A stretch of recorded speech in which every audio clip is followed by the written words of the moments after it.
छोटी छोटी बातों पे आजकल लोग 4-5 बंदे बुला लेते हैं और उन्हें लगता है यही असली पावर है। लेकिन एक बार तुम खुद सोच कर देखो, अगर तुम ग्रुप बुलाकर किसी को पीट भी दोगे तो क्या गारंटी है कि तुम हमेशा ग्रुप के साथ रहोगे। आज तुम 4 लोगों के साथ हो, कल तुम अकेले भी मिल सकती हो और उस समय तुम्हारा क्या होगा ये तुम्हें अच्छे से पता है। और ये कभी खत्म भी नहीं होगा। जब वो अकेले मिलेंगे तुम उसे पीटोगे, जब तुम अकेले मिलोगे वो तुम्हें पीटेंगे। इसीलिए आज मैं तुम्हें एक ऐसा साइकोलॉजिकल तरीका बताऊंगा जिससे अगर तुम्हारे सामने 4-5 बंदे खड़े भी हो तो तुम उससे बिना लड़े गेम जीत सकते हो।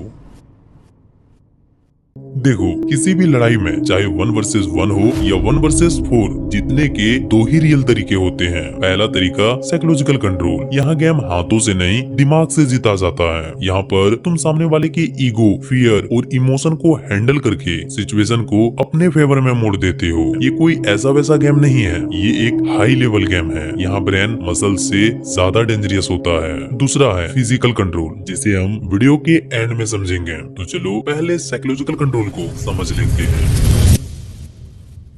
सबसे पहले तुम्हारे दिमाग में जो ग्रुप पावर का इल्यूजन होता है उसे तोड़ते हैं। देखो, जब तुम 3-4 लोगों के सामने खड़े होते हो तो सबसे बड़ा डर उन 4 लोगों से नहीं होता। सबसे बड़ा डर तुम्हारे दिमाग में चल रहा होता है, मैं अकेला हूँ, ये 4 हैं। और उसी मोमेंट पे तुम पैनिक मोड में चले जाते हो, डरने लगते हो। इसलिए जरा ध्यान से सुनना। 4 लोग दिखने का मतलब ये नहीं होता 4 लोग एक ही तरह के सोच रहे हैं। हर ग्रुप के अंदर अलग अलग पर्सनैलिटी होती है, लेकिन एक पर्सनैलिटी ऐसा होता है जो पूरे ग्रुप को कंट्रोल कर रहा होता है, मतलब ग्रुप का लीडर। और तुम्हें बस ये आइडेंटिफाई करना है कि आखिर ग्रुप का लीडर कौन है। अब यहाँ पर ये सवाल आता है कि आखिर ग्रुप के लीडर को हम आइडेंटिफाई कैसे करें। लेकिन उससे भी पहले ये समझ लेते हैं कि आखिर इससे होगा क्या। तो अगर सिंपल लैंग्वेज में बोलूं तो इससे ग्रुप का मूव इफेक्ट कम होगा। अब ये मूव इफेक्ट क्या है इसे जरा ध्यान से सुनना, क्योंकि ये बहुत इंपॉर्टेंट है। देखो, जब लोग ग्रुप में होते हैं तो उनकी इंडिविजुअल सोच कम हो जाती है और उनकी कलेक्टिव हिम्मत बढ़ जाती है। मतलब जब लोग ग्रुप में होते हैं तो वो अक्सर वैसे बिहेव नहीं करते जैसे वो अकेले में करते हैं, वो वैसे बिहेव करते हैं जैसे ग्रुप के लोग करते हैं। और इसके पीछे 3 मेन रीजन होते हैं। पहला, रिस्पॉन्सिबिलिटी डिवाइड हो जाती है। अकेला इंसान क्या सोचेगा अगर कुछ गलत हो गया तो, और वही इंसान ग्रुप में क्या सोचेगा,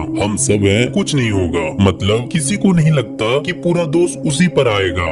इसीलिए ज्यादातर लोग ग्रुप में रिस्की डिसीजन ले लेते हैं। दूसरा, ग्रुप में इमोशन बहुत जल्दी ट्रांसफर होते हैं। मतलब एक बंदा गुस्सा करे तो बाकी भी गुस्से में आ जाते हैं, एक बंदा चिल्लाए तो बाकी भी चिल्लाने लगते हैं। यानी एक इंसान का इमोशन धीरे धीरे पूरे ग्रुप का इमोशन बन जाता है। तीसरा, ईगो इम्प्लीफाई होता है। ग्रुप में इंसान ज्यादा एग्रेसिव बिहेव करता है क्योंकि वो दूसरे बंदे से कमजोर नहीं दिखना चाहता। इसीलिए ग्रुप के हर बंदे ज्यादा बोल्ड दिखते हैं। और इन्हीं तीनों चीजों का कॉम्बिनेशन मूव इफेक्ट कहलाता है।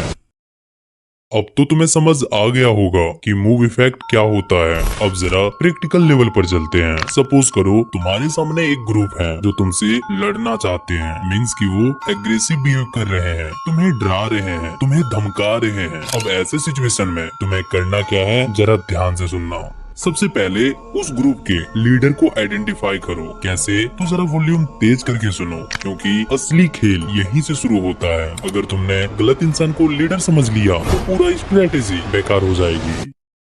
सबसे पहले एक बात समझ लो, ग्रुप का लीडर हमेशा वो नहीं होता जो सबसे ज्यादा चिल्ला रहा हो। कई बार जो सबसे ज्यादा बोल रहा होता है वो बस नॉइज होता है। असल लीडर थोड़ा काम होता है, मैच्योर होता है। इसीलिए लीडर पहचानने के लिए तुम्हें 3 से 4 सेकेंड ऑब्जर्व करना है। अब तुम्हारे मन में एक सवाल आएगा कि आखिर हमें ऑब्जर्व क्या करना है। तो देखो, तुम्हें 3 मेजर सिग्नल पकड़ना है। पहला सिग्नल, अप्रूवल पैटर्न। जब ग्रुप में कोई कुछ बोलता है तो ध्यान से देखो बाकी लोग किसकी तरफ देखते हैं। अगर किसी की बात के बाद सबकी नजर एक ही लड़के की तरफ जाती है तो समझ लो वही इनडायरेक्टली ग्रुप को लीड कर रहा है। दूसरा सिग्नल, रिएक्शन कंट्रोल। कभी नोटिस करना, अगर लीडर हंसता है तो बाकी भी हंसते हैं, अगर लीडर सीरियस हो जाता है तो ग्रुप की एनर्जी भी थोड़ा शांत हो जाती है। मतलब उसकी बॉडी लैंग्वेज ग्रुप की डायरेक्शन तय करती है। तीसरा सिग्नल, स्पीकिंग स्पेस। ग्रुप में कई लोग बोलेंगे लेकिन एक ऐसा लड़का होगा जिसकी बात बीच में कोई नहीं काटेगा। जब वो बोलेगा तो थोड़ी देर के लिए सारे लोग चुप हो जाएंगे। ये एक साइलेंट रिस्पेक्ट होता है और यही एक लीडर की पहचान है। और जब तुम लीडर को आइडेंटिफाई कर लोगे तो तुम्हारा पहला पहला स्टेप रहेगा नेचुरली लीडर से आई कांटेक्ट करना और साथ ही अपनी पूरी बॉडी को उसकी तरफ टर्न करना, ताकि ये क्लियर हो कि तुम सिर्फ लीडर से बात कर रहे हो। यहाँ पर एक बात याद रखना, साइड के लड़के बीच में बोलेंगे, वॉक करेंगे, कमेंट करेंगे, लेकिन तुम्हें रिएक्ट बिल्कुल भी नहीं करना है और न ही उनकी बातों का जवाब देना है, क्योंकि अगर तुम ग्रुप के सारे बंदों को रिप्लाई दोगे, सभी का बात सुनोगे, तो इससे ग्रुप की यूनिटी स्ट्रॉन्ग होगी। लेकिन जब तुम सिर्फ लीडर को इम्पोर्टेंस दोगे तो बाकी ऑटोमेटिकली बैकग्राउंड बन जाएंगे और लीडर को लगने लगेगा कि अब मुझे बोलना पड़ेगा। यहाँ पर तुमने क्या किया, जरा ध्यान से सुनना। तुमने सिर्फ लीडर पर फोकस किया, बाकी लोगों को जवाब देना बंद कर दिया। आई कांटेक्ट तुमने सिर्फ लीडर से किया। अब अगर सिचुएशन को गौर से ऑब्जर्व करो तो तुमने 1 वर्सेस 4 सिचुएशन को 1 वर्सेस 1 कन्वर्सेशन में बदल दिया और यहीं से मूव इफेक्ट धीरे धीरे टूटना शुरू हो जाता है, क्योंकि मूव इफेक्ट तब स्ट्रॉन्ग होता है जब ग्रुप को लगता है कि सबकी बराबर पावर है। लेकिन जब स्पॉटलाइट सिर्फ एक पर चली जाती है तो बाकी 3 लोगों की इम्पोर्टेंस ऑटोमेटिकली कम हो जाती है और जैसे ही इम्पोर्टेंस कम होती है तो ग्रुप की यूनिटी में थोड़ा सा क्रेक आ जाता है और यही क्रैक तुम्हारा सबसे बड़ा एडवांटेज बन जाता है। अब यहाँ ध्यान से सुनना, क्योंकि तुम्हारा गोल जीतना नहीं है, तुम्हारा गोल है सिचुएशन का कंट्रोल अपने हाथों में लेना और इसके लिए तुम्हें लीडर की दिमाग को इमोशनल मोड से निकालकर लॉजिकल मोड में ले जाना होगा। क्योंकि जब इंसान गुस्से में होता है तो वो सोचता कम और रिएक्ट ज्यादा करता है। इसीलिए यहाँ तुम्हें स्टेटमेंट नहीं क्वेश्चन यूज करना है, जैसे भाई एग्जैक्ट प्रॉब्लम क्या है, क्या ये मैटर इतना बड़ा है कि एक बंदे के लिए 4-5 लोगों को लेकर आना पड़ा। ध्यान दो, तुम उसे ऑर्डर नहीं दे रहे, तुम उसे सोचने पर मजबूर कर रहे हो। और साइकोलॉजी का एक इंटरेस्टिंग रूल है, जिस इंसान को सोचना पड़ता है उसका एग्रेशन धीरे धीरे स्लो होने लगता है। लेकिन अब यहाँ पर उसकी ईगो को सीधा चैलेंज मत कर देना, जैसे तू कुछ नहीं उखाड़ पाएगा, बहुत देख लिए तेरे जैसे, या कर ले जो करना है। ऐसी लाइन सुनते ही सामने वाले का फोकस प्रॉब्लम से हटकर अपने ईगो पर चला जाता है और जब ईगो एक्टिवेट हो जाती है तो एग्रेशन और बढ़ जाता है। इसीलिए स्मार्टली वे में लीडर को रिस्पॉन्सिबिलिटी दो, जैसे काम टोन में बोलो, मुझे तुम समझदार लगते हो इसलिए मैं तुमसे बात कर रहा हूँ। देखो, सीन क्रिएट करके किसी को कुछ भी फायदा नहीं होगा, इसमें बस नुकसान होगा। ये लाइन बाहर से सिंपल लगती है लेकिन अंदर से